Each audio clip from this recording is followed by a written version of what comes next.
I'd like to take you on a journey. So gather around and sit by the fire while I tell you about a man named Mogswamp and a special world that he calls home.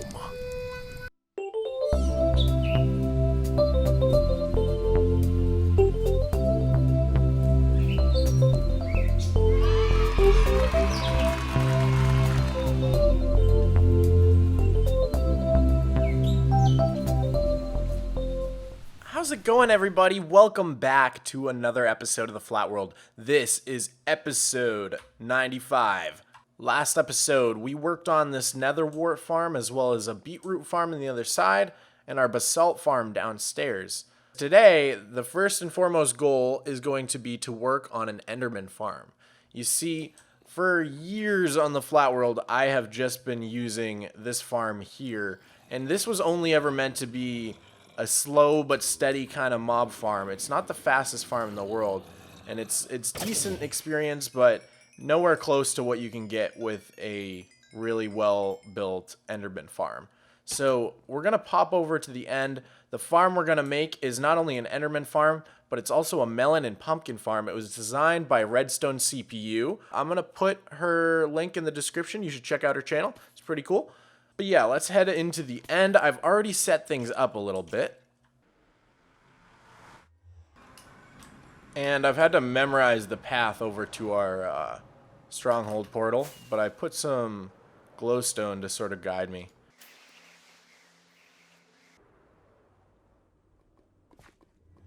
So yeah, I've just built up a little bit around this platform that you spawn in on. I built a little staircase to get up to the main island here. Most of the work I did was setting up this little bridge down here. So if we drop down here, there's now a path that goes out about 128 blocks or so from this main island, so that we'll be far enough so that Endermen won't spawn on the main island while we're over here. Yeah, and now all we have to do is get started on the farm. So let's start building that. Alright guys, so I've just gone ahead and built up the first part of this little farm here. This is the killing chamber where the Endermen are going to land, and we're going to hit them right here. So I'm going to start building up the rest of this farm here. Again, I don't want to show the process much on camera just because Redstone CPU made a great tutorial for it. But I just wanted to say before we build this up more that this is part of the reason that we made that basalt farm last episode. We now have like unlimited, really quick and easy to get building blocks. They look great, so you can see we're using the polished basalt all down this pathway, and then we use two different types of basalt going all the way up on here. So it's just really nice, easy building blocks. They look nice, and I think we're going to use them a lot on the outside of the giant base. So actually, when we're done with this Enderman farm, I think I'm going to jump over and show you guys what I've been doing with that project. But for now, let's see how far we can get with this thing. Pretty far. Turns out we could get pretty far with this thing. I streamed the progress on this farm for Wednesday Night Flatworld, and we've got it almost complete here. There's just been a lot of materials that I keep running out of and stuff and have to go run and grab, but we're almost done. I'm enjoying this farm. So far, it looks like it's going to be great, and I think the way I've designed it is pretty cool, just like the color palette I've used and stuff. So yeah, it's coming out great.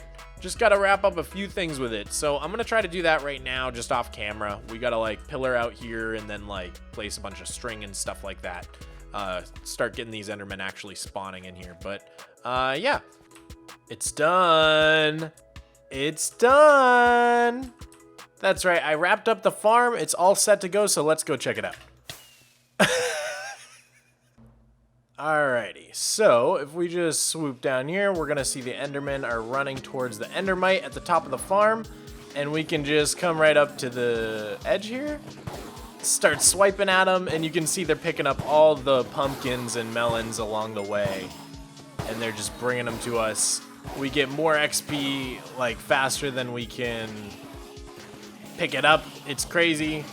Yeah, so this farm is a great success. We've got a whole enchanting station here. We've got a little back access that leads around here. And this brings us to some storage where the pumpkins and the melons and the ender pearls, you know, get filtered to. So yeah, overall, this was a great success of a farm. I'm super, super excited to use this because now we can go do things like dig dirt for massive terraforming projects. We can get like a bunch of these shovels, right? Have them all, and when we need to refill them all, we can come here and just fill them all up in a matter of minutes. It's going to make our mega projects so much easier to do to have an XP farm like this. And plus, we managed to make a pumpkin farm, which we hadn't gotten around to yet, so that's pretty fun. But now, as promised, I want to show you guys a little bit about this project that I want to do around the edge of the base, so let's go check that out. So we're back here in the overworld. Let me show you what I'm talking about. We have finally finished filling in the dirt.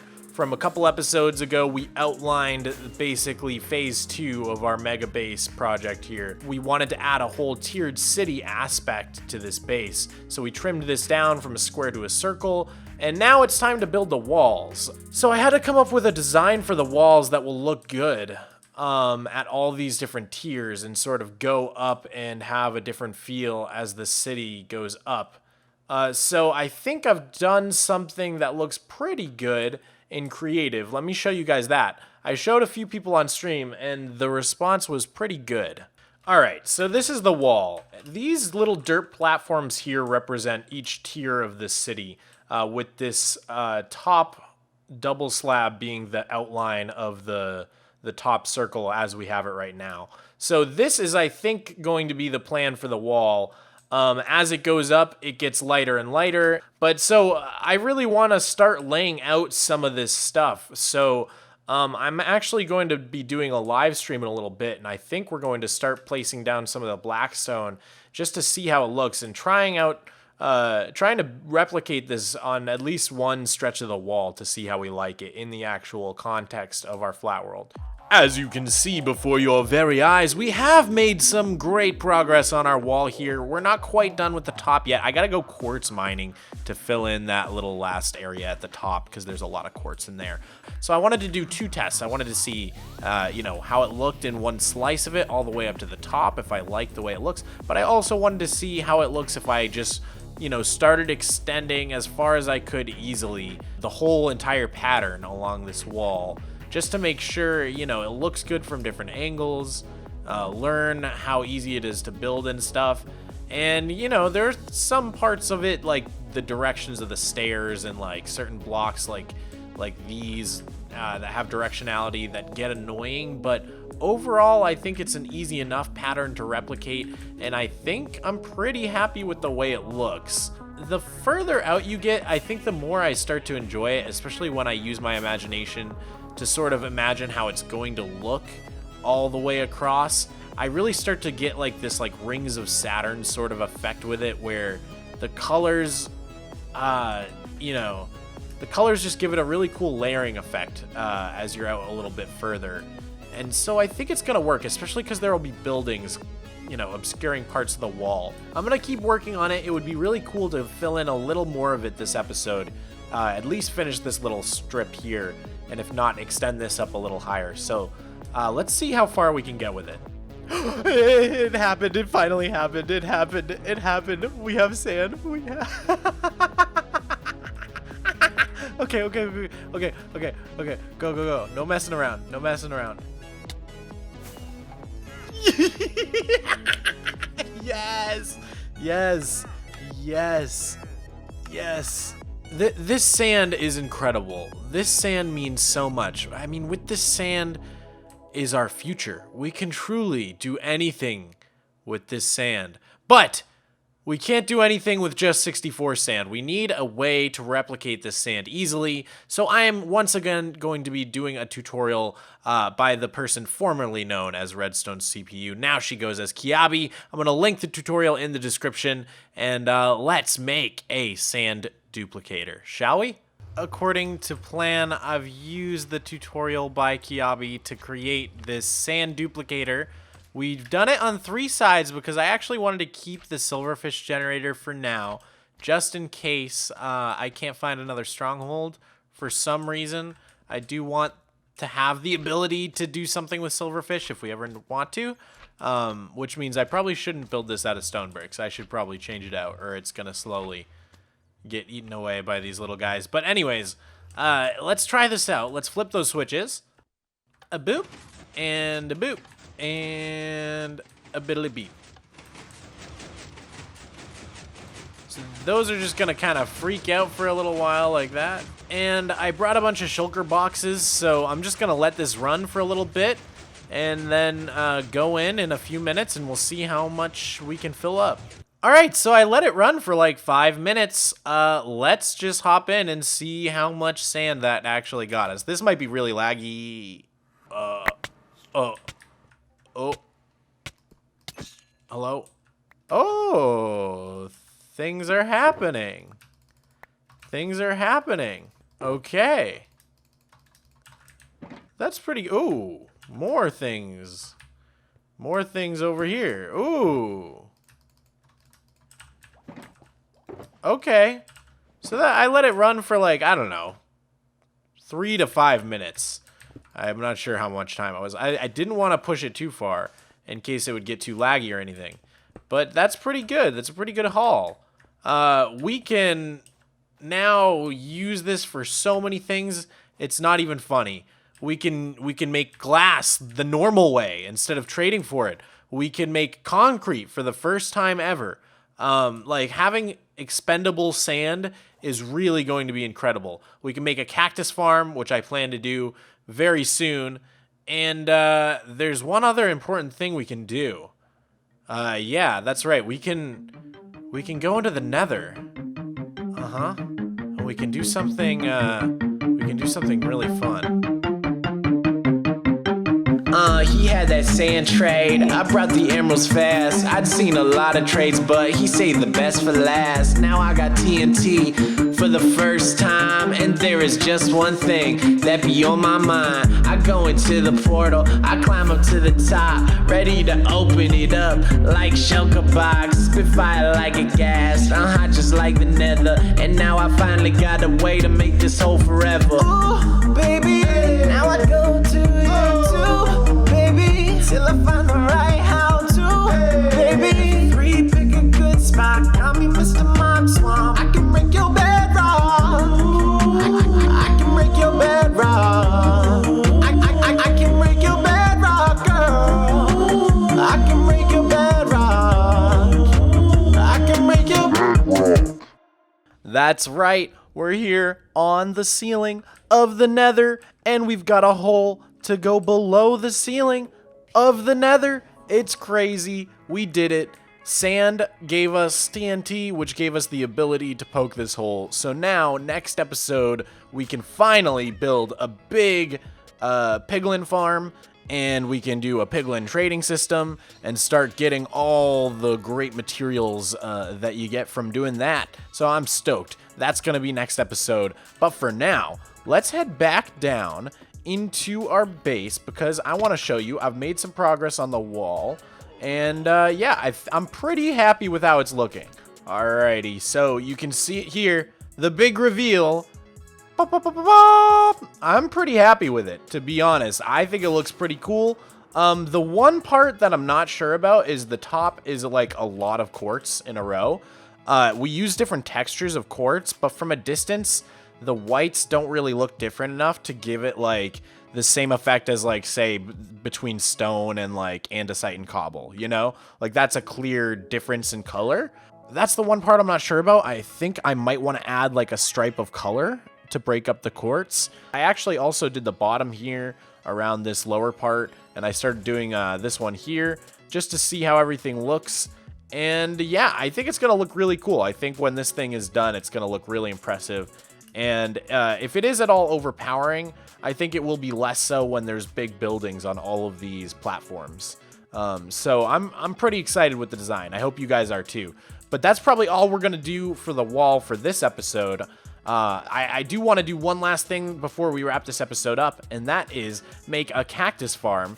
Now that we finally have sand and cactus from the Wandering Trader, we can, yeah, make that cactus farm and start getting green dye and It'll be a lot easier to get cyan dye from now on. So that'll be pretty nice. I've picked out a spot for the Cactus Farm over here. So I could never figure out what to do with this room, but I think if we actually cover this ceiling over the top like this, extend this platform out, it'll be a lot easier to decorate this area. So I was thinking, you know, we could have planters here, we could have a bench here, maybe like a little reception desk right here, another bench here, and then we've got little rooms here where people could be staying, like Helge when we finally bring him back. And there's our painting of him. Anyways, yeah, one of these could be Helge's room possibly. So I think it's just going to be a lot easier to decorate if we break this space up a little. So we can do that, but the Cactus Farm, I think, should go right up here. And it fits kind of nicely up here next to the Reed Farm and next to the Kelp Farm and sort of like rounds this corner out. So I think it'll work to have this here. So I started building it up already here, as you can see. And I'm just going to finish that off now. So let's get to it.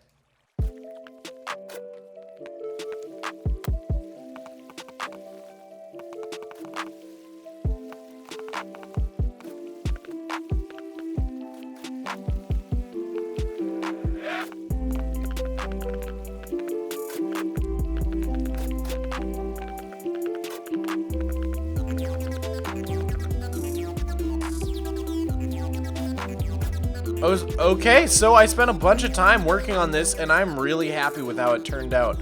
I've gone and extended this little green portion of this upper deck here all the way around, and it wraps around to the side of the Cactus Farm there. There's like a cool little stepping up of the park here, I'm calling it. So the park sort of comes up here and then meets up with this other part here. And you can see this side of the Cactus Farm. For now, I think I'm just going to leave the Cactus Farm open because you never know if I'm going to want to build another level. If we ever want to close it off, we can do that. And yeah, I'm pretty happy with how I've decorated it here. This main part here is sort of like the lobby, right? So we've got like this cool ceiling with the torches hanging down. We've got all of our plants in. Our reception desk is in. Little chair to sit in and some sort of workstation here and a lamp. And then we've got a little place to get your sugarcane from the farm here. You just drop down into that chest there. And we've got two rooms here.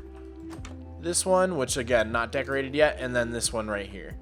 And this is sort of an access point to the redstone for those switches in there, which currently don't really do anything. But the switches on the other side in this room lead to our beacons. So I've yet to decide what these other ones are going to go to.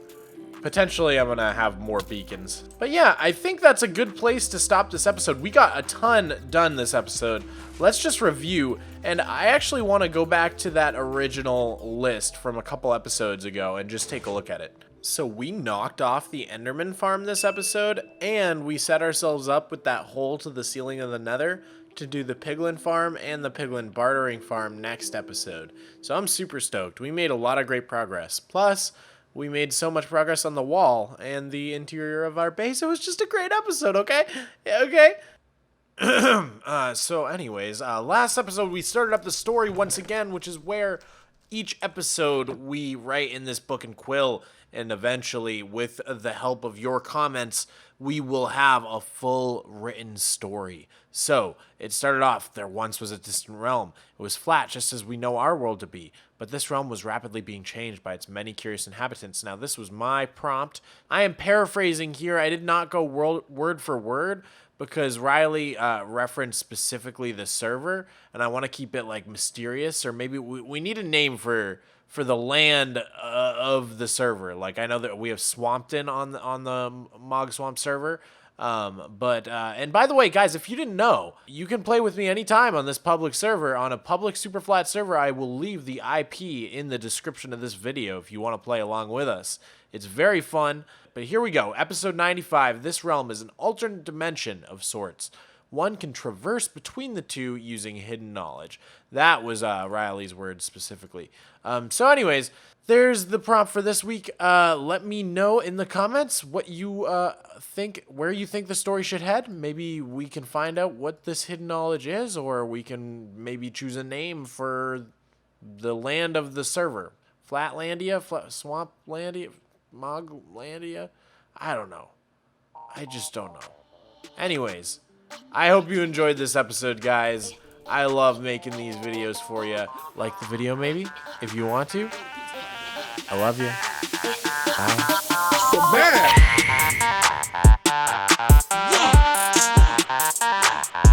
Bye.